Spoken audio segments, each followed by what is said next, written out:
गजनी का तूफान थमा, लेकिन रेगिस्तान की आग अभी बाकी थी। एक और नाम उभरा, मोहम्मद गोरी।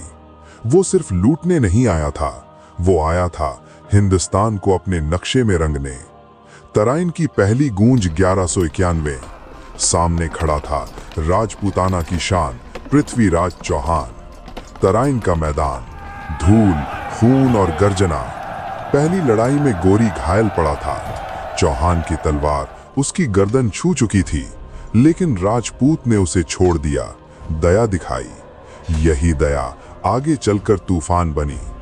तराइन की दूसरी रात 1192। एक साल बाद गोरी लौटा और इस बार वो सीख चुका था। उसने घुड़सवार धनुर्धारियों का उपयोग किया, रात में हमला किया, राजपूत सेना को थका दिया। युद्ध का रुख पलटा, चौहान पराजित हुआ, दिल्ली कांप उठी। गोरी ने पहली बार दिल्ली की ओर देखा, जैसे कोई शिकारी शिकार को देखता है। दिल्ली में नया शासक।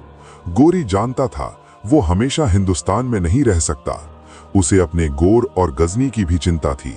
इसलिए उसने दिल्ली में अपना एक विश्वसनीय गुलाम, अपना सेनापति छोड़ा, कुतुबुद्दीन ऐबक। हाँ, वही ऐबक जो आगे चलकर दिल्ली सल्तनत की नींव डालेगा।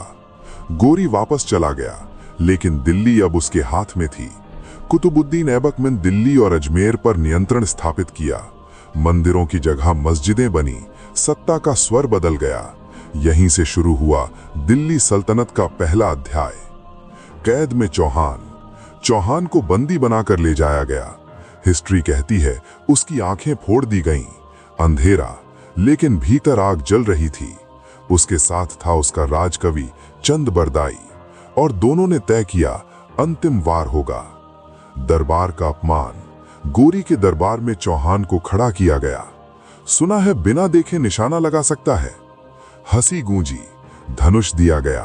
तभी चंद बरदाई की आवाज गूंजी, 4 बांस 24 गज, अंगुल अष्ट प्रमाण। ता ऊपर सुल्तान है, मत चूको चौहान। सन्नाटा। चौहान ने कानों से दूरी नापी, सांस रोकी, धनुष तना, तीर छूटा, हवा चिरी, और अगले ही पल गोरी के सीने में धंस गया। दरबार में भगदड़ मच गई। सुल्तान गिर चुका था।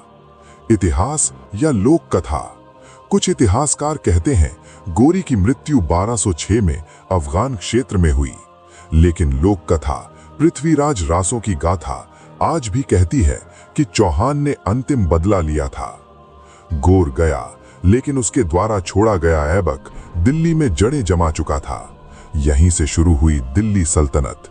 इतिहास बदल चुका था, लेकिन एक कहानी आज भी धड़कती है कि अंधे राजा ने आखिरी तीर से घमंड को चीर दिया था। सत्ता बदलती है, सल्तनतें उठती गिरती हैं, लेकिन प्रतिशोध की आग सदियों तक जलती रहती है।